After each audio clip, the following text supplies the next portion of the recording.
हवाई सफर में मौसम का कहर किस कदर खतरनाक साबित हो सकता है, इसकी बानगी कई बार दिख चुकी है।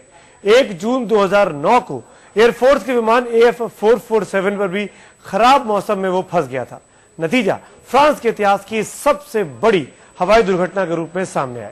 जांचकर्ताओं का मानना है कि हादसा विमान के थंडर क्लाउड में फंस जाने की वजह से ही हुआ था।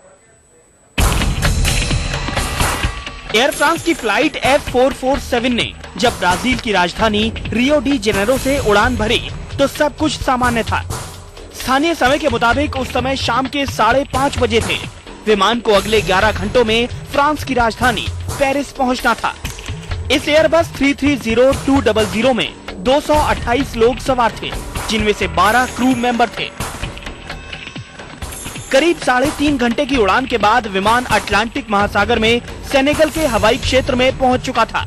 तभी अचानक विमान का संपर्क एयर ट्रैफिक कंट्रोलर से टूट गया और विमान अटलांटिक की लहरों में खो गया।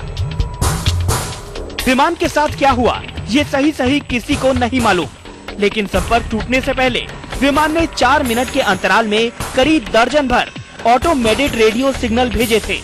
और इससे इतनी बात तो साफ हो जाती है कि हादसे से पहले विमान में एक साथ कई तरह की तकनीकी गड़बड़ियां हो गई थी। बाद की जांच में पता चला कि हादसे के वक्त विमान खतरनाक थंडर क्लाउड से गुजर रहा था। सैटेलाइट से ली गई तस्वीरों से पता चला कि 1 जून की रात विमान जिस रास्ते से गुजर रहा था वहां काफी घने बादल थे और अपनी उड़ान के आखिरी 12 मिनट के दौरान विमान को काफी खतरनाक मौसम का सामना करना पड़ा होगा।